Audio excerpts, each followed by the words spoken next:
नमस्कार दोस्तों, इस वीडियो में हम बात करेंगे निर्मला सीतारमण ने लोकसभा चुनाव लड़ने से इनकार क्यों किया। केंद्रीय वित्त मंत्री निर्मला सीतारमण ने बुधवार को कहा कि उन्होंने लोकसभा चुनाव नहीं लड़ने का फैसला किया है। निर्मला सीतारमण ने कहा कि चुनाव लड़ने के लिए उनके पास पैसों की कमी है और आंध्र प्रदेश, तमिलनाडु जैसे दक्षिण राज्यों में जीत के लिए जो मानदंड होते हैं उन पर वह खड़ी नहीं उतरती है। ऐसी अटकलें थी कि निर्मला सीतारमण आंध्र प्रदेश या तमिलनाडु से चुनाव लड़ सकती है। अभी वह राज्यसभा की सांसद हैं। निर्मला सीतारमण नरेंद्र मोदी के दोनों कार्यकाल में मंत्री रही है और दोनों बार राज्यसभा के जरिए ही संसद में पहुंचे हैं। बीजेपी इस बार राज्यसभा के जरिए संसद पहुंचे अपने मंत्रियों को लोकसभा चुनाव लड़ा रही है। वाणिज्य और उद्योग मंत्री पीयूष गोयल के अलावा पर्यावरण और श्रम मंत्री भूपेंद्र यादव लोकसभा चुनाव लड़ रहे हैं। अभी दोनों राज्यसभा के सांसद हैं। लोकसभा चुनाव 19 अप्रैल से शुरू हो रहा है। निर्मला सीतारमण से न्यूज चैनल टाइम्स नाउ के एक कार्यक्रम में सवाल पूछा गया कि क्या वह चुनाव लड़ेंगी। इसके जवाब में उन्होंने कहा, नहीं, पार्टी ने मुझसे कहा था, लेकिन इस बारे में हफ्ते 10 दिन सोचने के बाद कहा कि शायद नहीं। पार्टी अध्यक्ष ने मुझसे कहा था कि मैं दक्षिण के राज्य तमिलनाडु या आंध्र प्रदेश से चुनाव लड़ना पसंद करेंगे। निर्मला सीतारमण ने कहा, चुनाव लड़ने लायक मेरे पास पैसे नहीं हैं। मेरे साथ एक और समस्या है, आंध्र प्रदेश या तमिलनाडु में चुनाव जीतने के मानदंडों पर मैं खड़ी नहीं उतरती हूँ। किसी खास समुदाय, किसी खास धर्म का समीकरण भी होता है। ऐसे में मैंने ना कहा क्योंकि मैंने इन मानदंडों पर फिट नहीं बैठती हूँ। मैं एहसानमंद हूँ कि पार्टी ने मेरी दलील को मान लिया। पार्टी अध्यक्ष ने कहा कि चलो, आपका मन नहीं है, कोई बात नहीं, मैं चुनाव नहीं लड़ रही हूँ। निर्मला सीतारमण के राज्यसभा का कार्यकाल 2028 तक का है।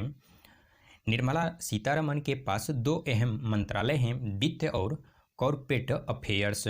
निर्मला सीतारमण देश की पहली पूर्णकालिक महिला वित्त मंत्री हैं।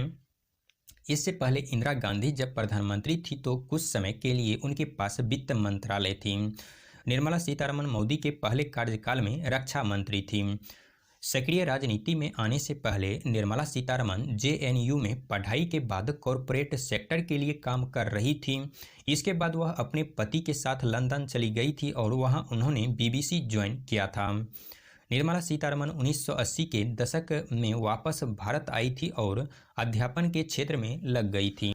बाद में उन्होंने हैदराबाद के प्रणवा स्कूल की स्थापना की थी।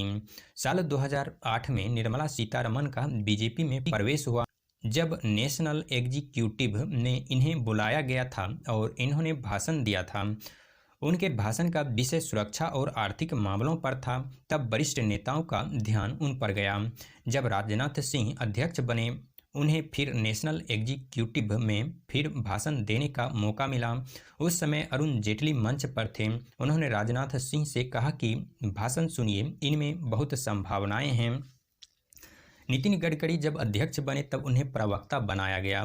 खास बात यह है कि निर्मला सीतारमण तमिलनाडु से हैं, मगर आंध्र से भी इनका रिश्ता रहा है। वह गैर हिंदी भाषी क्षेत्र से थी और हिंदी बोलने में उन्हें कठिनाई होती थी, मगर पार्टी में तय हुआ कि वह हिंदी ठीक न भी बोलें, वह प्रभावी रहती है। इनकी इंग्लिश में भी ताजापन था।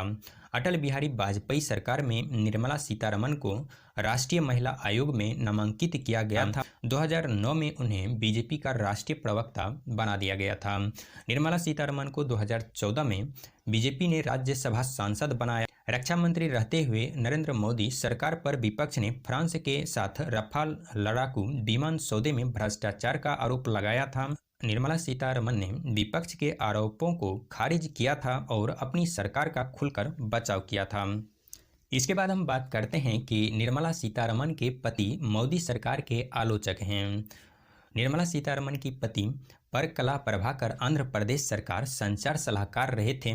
वह जाने माने अर्थशास्त्री भी हैं। प्रभाकर अक्सर मोदी सरकार की नीतियों की आलोचना करते हैं।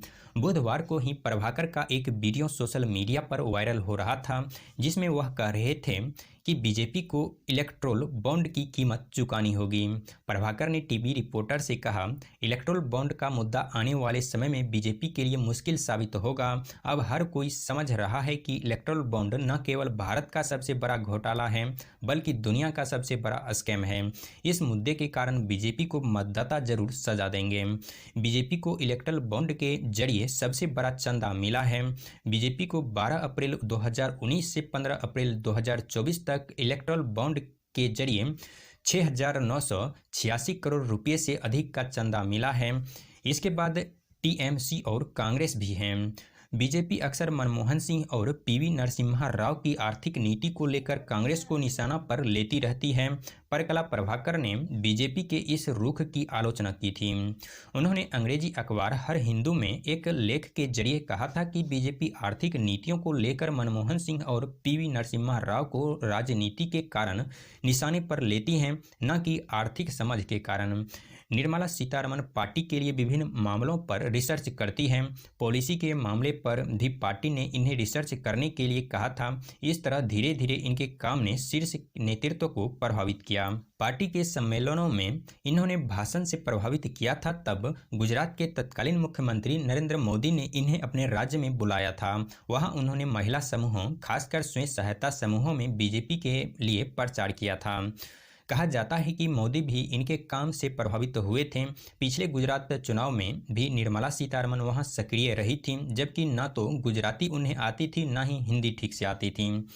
खास बात है कि आज जब दक्षिण भारत में हिंदी को लेकर विवाद चल रहा है, उस समय में वह राजनीतिक हस्ती होकर भी अपनी टूटी फूटी हिंदी से भी प्रभावित करते हैं। तो अभी के वीडियो में इतना ही, फिर मिलते हैं नेक्स्ट वीडियो में।